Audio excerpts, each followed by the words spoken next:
manyani kila siku. Chef ukifanya jambo dogo anakutoa akili. Tuna double, tunaacha watoto wetu nyumbani. Saa 11 mpaka saa 5 za usiku. Tunafanya kazi, sisi chef anakuambia, "Huna kazi yote unaoifanya. Wewe hujui kazi. Wewe nyani tu." Mimi nimemwesha mwanangu hajanyonya tokea asubuhi mpaka saa 5 ya usiku. Lakini stili chef anatuona sisi wapumbavu. Sisi tumechoka.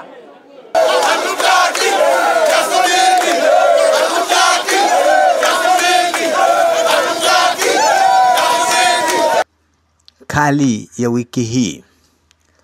Kali ya wiki hii ya mwanzo wa 5 mwaka 2025 ni tukio liloambatana na maadhimisho ya siku ya wafanyakazi duniani. Ilikuwa ni siku ngumu kwa wafanyakazi wa hoteli ya Seacliff baada ya kuamua kutumia silaha katika kuwasilisha malalamiko yao kwa viongozi wa serikali na uongozi wa hoteli hiyo. Kali inanukuu baadhi ya maneno ya marehemu baba wa taifa la Tanzania, rais wa kwanza wa Jamhuri ya Muungano wa Tanzania, Mwalimu Julius Kambarage Nyerere, aliyosema Machi 24 mwaka 1965. Nikinukuu, "Silaha ya mgomo kwa mfanyakazi wa Tanzania ni kama kutumia silaha risasi." Mwisho wa kunukuu. Hivyo wafanyakazi wa hoteli hiyo, wakati wa Zanzibari wakiungana na wafanyakazi wengine duniani kuadhimisha siku hiyo, wao wakatumia silaha ya mgomo, wake kwa waume, kupaza sauti zao wakipinga kunakodaiwa kudhalilishwa, kunyanyaswa, kudharauliwa na kunyimwa haki zao katika nchi yao, tena na raia wa kigeni. Naitwa Said Isa Mohamed, maarufu Said Babu Mundane.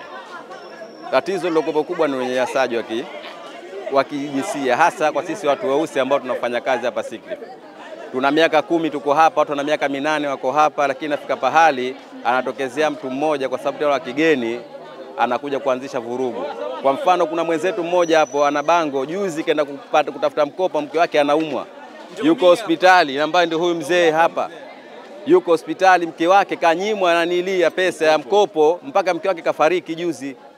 Inafikia pahali mpaka nafikia hali kama hiyo, sisi inatuumiza. Tunakiangalia humu tunatumika, tunapiga madabo, shanifahamu. Kuna mpuuzi mwingine shefu sasa hivi kenda likizo, na yeye vile vile anafika pahali kutuambia sisi, anafukuza watu bila sababu, anatuta sisi manyani. Sasa mambo kwa kijinsia sisi hatuyataki, kunyanyaswa, tumechoka kunyanyaswa. Mimi jina langu naitwa Isa Saleh Rashid.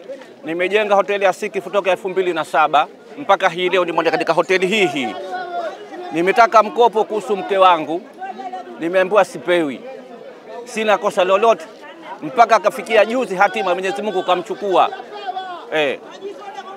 Tafahamu fika juzi kutoka kapoa. Mshahara ndio nao, mshahara ninaolipwa haunitoshi. Na miaka 17 nalipwa 300,000. Kwani zinanitosha mimi? Nimhudumia mke wangu kwa pesa ngapi? Nimetaka mkopo sikupewa. Kwa hivyo mimi hali yangu ndio hiyo.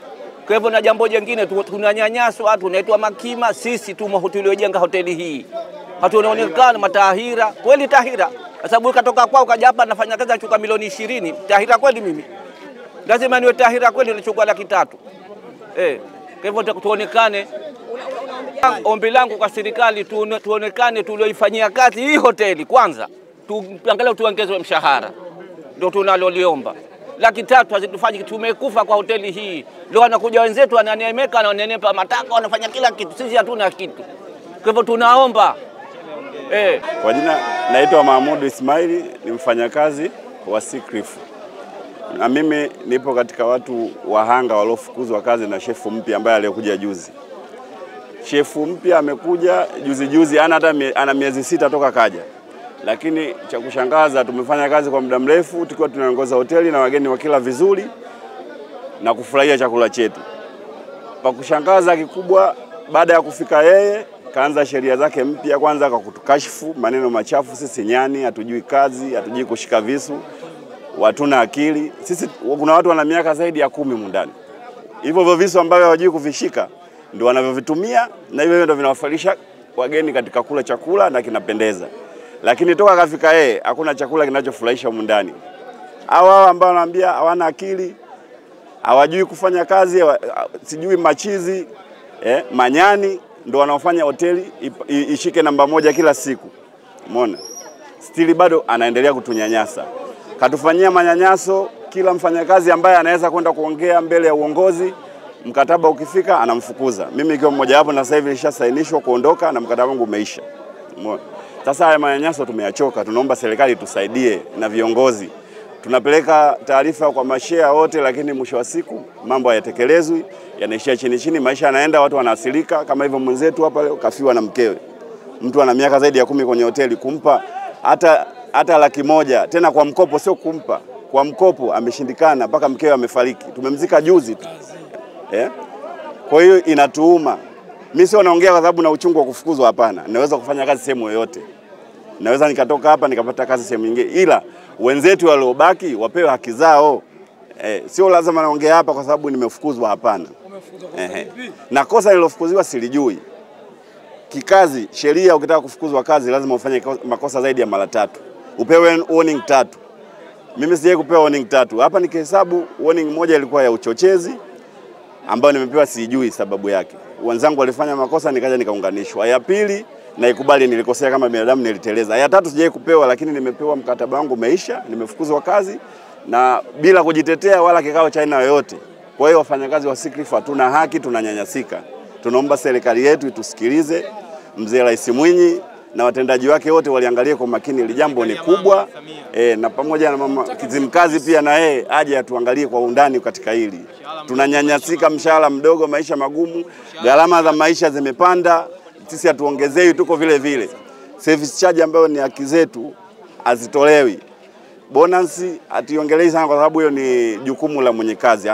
Ana uamuzi wa kuwapa au asiwape. Ila service charge ni nguvu yetu kwa sababu tunaifanyia kazi, tunatakiwa tupewe. Tunakadiriwa. Kaja mtu mmoja mgeni hapa anatunyanyasa, hataki hela, anazikata na hatujui anazifanyia nini.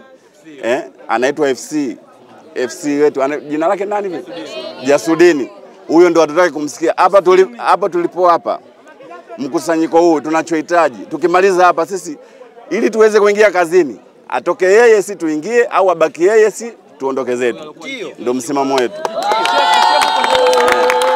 Pia huyo namba 1. Namba 2, shefu naye mnyanyasaji wa kijinsia, anawadhalilisha wakina mama hapa ambao wako jikoni huko, wapishi ambao amewakuta wana zaidi ya miaka kibao, yeye ana miezi 6 tu, lakini anawadhalilisha, anawapa maneno machafu ya kikashfa. Hatumtaki naye wa pili. Hao watu wawili wakiondoka, watu watarudi kazini. Sisi tulofukuzwa family lai, lakini wenzetu maisha yao yaendelea. Anaitwa Rajiv, Chef Rajiv. Ni Mauritius, Muhindi wa Mauritius. Naitwa Rahma Abasi, ni mfanyakazi wa Seacliff. Kwa kweli mastafu wa jikoni tunanyanyasika. Shefu kila kukicha kutuita manyani ni kitu cha kawaida. Tunavumilia, tunalia, hatuna cha kumfanya. Kwamba naona yeye kashafika Seacliff, yeye ndo kila kitu. Tumechoka kuitwa manyani kila siku. Shefu ukifanya jambo dogo anakutoa akili. Tunaacha watoto wetu nyumbani. Saa 11 mpaka saa 5 za usiku. Tunafanya kazi, si shefu anakuambia huna kazi yote unaoifanya. Wewe hujui kazi. Wewe nyani tu. Mimi nimemwasha mwanangu hajanyonya tokea asubuhi mpaka saa 5 ya usiku. Lakini stili shefu anatuona sisi wapumbavu. Sisi tumechoka. Meneja mkuu Michael Rathgeb na Amiri Isa, meneja rasilimali watu, wakaeleza wanachokifahamu juu ya zahma hiyo. Kwa jina naitwa Amiri Isa, ni HR manager wa Seacliff Hotel. So asubuhi hii tumetoka katika kujiandaa kwenda kazini, tumekuta wafanyakazi wetu wamegoma, hawataki kuingia kazini. Na hoja kubwa walizoziandika kwenye mabango yao, kuna baadhi ya viongozi upande wa management hawahitaji kuwepo. Kwa mujibu wa mabango walioandika, hoja zao kubwa ni kwamba viongozi hao wabaguzi, viongozi wao wanawadharau, viongozi hao wanawaita wafanyakazi hao manyani, viongozi hao wanaita wafanyakazi hao wakwenda shule kwa hawajui chochote, pamoja na vitu vingine ambavyo wamezungumza. Kwa hiyo kimsingi hoja kubwa ni kutaka viongozi hao waondoke tu, ndio amani yao itapatikana ili warudi kazini. Understand all the concerns, and I spoke to one of the staff members just now, and I said, please do me a favor, list me down all the points, and we start working on this. There is obviously 2 staff members they don't want to be working with anymore, but I cannot just let them go now because somebody doesn't like them. So there's a process to this. The same is with the staff bonus. The staff bonus been approved by the owners. So if I want to have more, I have to go back to the owners because it's not my money, right? I'm here to make sure that we do it as approved. Yes, of course, sometimes people come and complain about things, yeah? But I can only start working on them, you know? Yeah? And I'm sure, because I think I have a very close relationship with the staff, right? And I'm talking with everybody every day. I go around and say, shake everybody's hand in the morning, is it true or not? Yes. So, and if there is something, please come to me and talk to me. Yeah? And I'm working with you that we achieve what we want to do. Yeah? To be quite honest, I'm a little surprised about this year. Very, to be quite honest. I know it's Labor Day, but I'm sorry, write me a list, yeah? And we start together working on this so we can achieve together a goal. Yeah.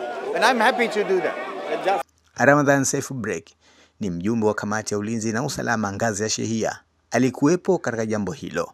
Naitwa Ramadhan Seif Breki, ni mjumbe wa shehia ya Kama. Ni mjumbe wa zoni hii ya Mchungwa Miwili hadi Siklifu Hotel.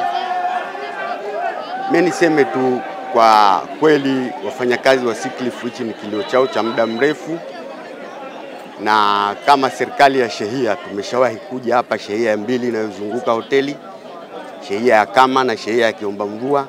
Tumekuja sisi kama uongozi, tukaonana na management ya hoteli, tukakaa na GM, HR na viongozi wengine, tukalizungumza hili swala la unyanyasaji, unyanyapaa wa wafanyakazi na malalamiko ya wafanyakazi, kwa sababu yameshafika katika shehia haya malalamiko yao.